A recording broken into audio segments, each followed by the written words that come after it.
like to call my mommy. Beloved, this is the pastor.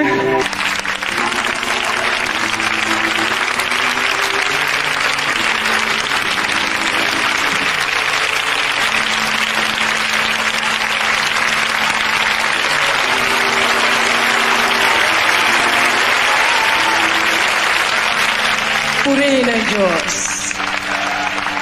Dakilain natin ang ating dakila at mapagpalang Diyos, mga minamahal. Ang pagluluwalhati at pagbibigay parangal sa Diyos na lumikha sa ating lahat. Ating inaalay sa matagumpay na gabing ito. Pangalawa po ay aming binibigay ang buong paggalang sa taong ginamit, ginasangkapan ng mahal na Panginoon para ang anumang proyekto ay maging matagumpay. Walang iba kundi ating minamahal na Evangelista, our beloved Pastor, Willie Estrada Almeida. Ano man po ang ating sinasagawang mga proyekto, lalo na ang konsertong ito, mga minamahal, ito po'y pawang ikaluluwalhati ng pangalan ng ating mahal na Panginoon. Ang successful na mga tunay na mga gawain na itinatalaga ng Diyos sa daigdig na ito. Bago ito magkamit at aabot sa taluktok ng tagumpay, ay binibigyan po natin ng kahalagahan ang pagsunod sa ninanais ng ating mahal na Panginoon. Way back 1969 up to the present, tinawag kami ng mahal na Panginoon sa simpleng pagkatawag sa hindi sukat akalain. Abutin natin ang ganitong uri ng pagluluwalhati sa ang buong akala niyo abang lingkod, mga minamahal, hanggang lamang doon sa aming pagkilala sa Diyos, ang aming katayuan.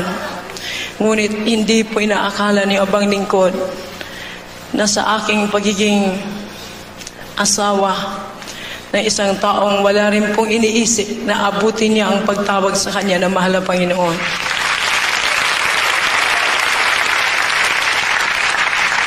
Wala po sa aming plano o sa aming panaginip ni sa aming desire na kami ay aabot sa ganitong kalagayan.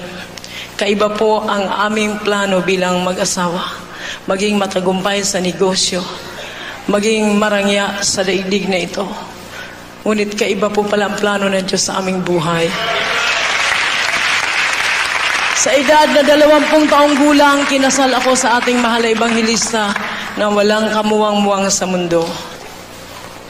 Hindi ko natutunan ang tinatawag na pag-asikaso ng mga bagay-bagay ay katatagumpay na aking buhay, sapat parang naglilin lang ako, umaasa na ako sa aking mga magulang. Ngunit nung dumating ang time na kami ay nag-asawa, dati na po siyang maialam sa salita ng Diyos. Ang sabi niya,